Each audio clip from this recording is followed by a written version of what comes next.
Hi, guys. Thanks for joining me and welcome back to the Self Devotion Project. We are now going into week 24.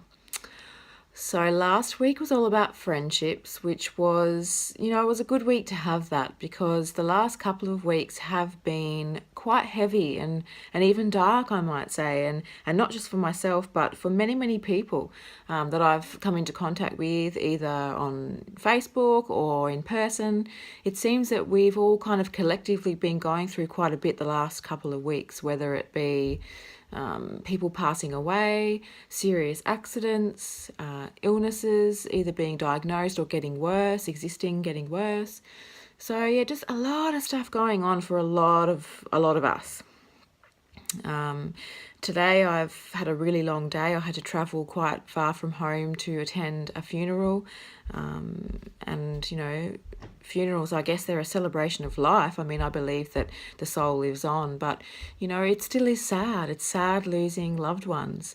And there is that sense of heaviness and that sense of needing to release emotion and cry and get it out and really feel the loss of that person. So, it's pretty late now. I've come home pretty tired and I thought, you know what?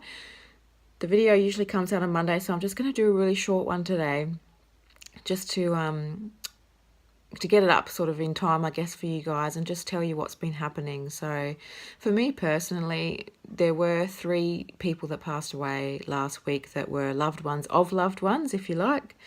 And also a couple of other things just sort of didn't go very well for me on a personal level, including my chronic disease has kind of amped up, if you like, which I believe is due to stress.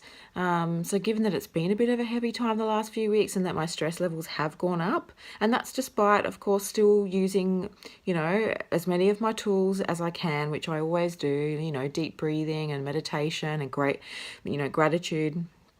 Sometimes I guess the stress is just going to take over when things are pretty full on in life, no matter what we do. Sometimes we just need to kind of ride that stress, which is what I've been doing.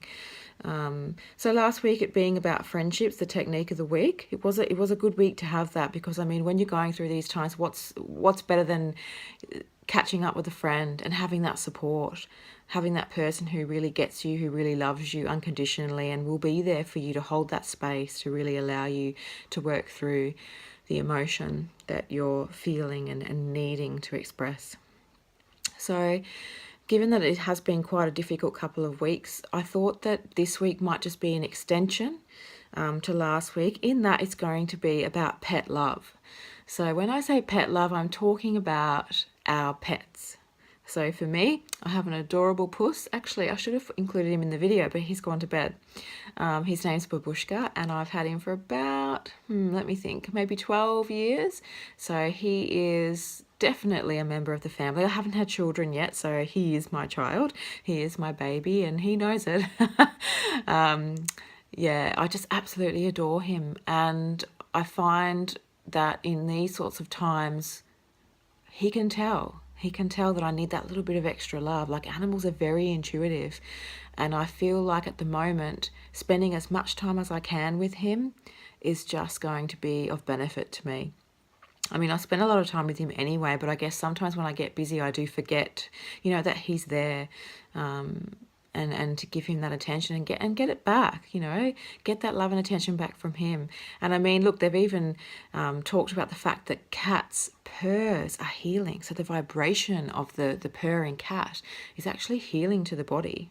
So it vibrates in such a way that it helps us to shift block energy and to heal.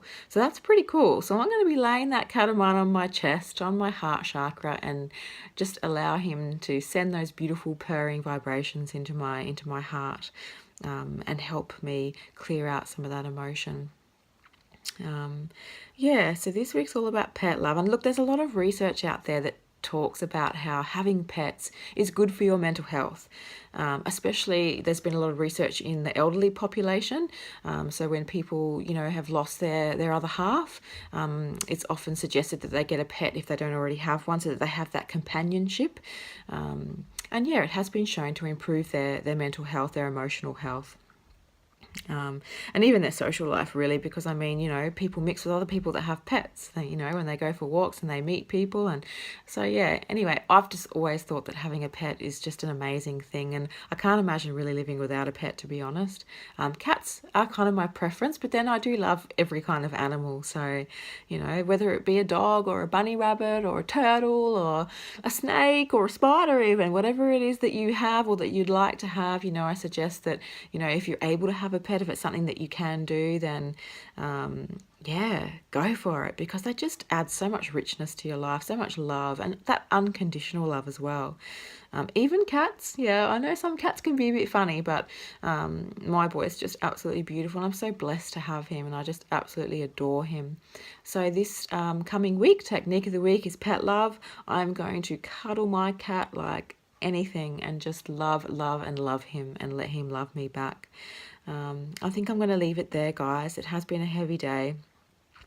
As you can see here, I've lit my love candle. Can you see that? My beautiful love candle. I've been sitting here meditating and saying some prayers for the deceased. So I'm just going to finish off that, and then I'm going to head to bed and have an early night because I'm pretty exhausted. Thanks once again for being with me. I love you all so much. I really appreciate you being on this journey with me, this journey of healing and transformation on a mind, body, and physical level. It has been incredible, and we'll go more into that as the project comes to an end. We have 7 weeks remaining, including this week, so that's pretty exciting. And once the project's over, there's some pretty cool stuff coming up after that too, which I'll let you all know about, so stay tuned. Much love and light-filled blessings, and please have an incredible, beautiful week. You deserve it, as always. Bye bye.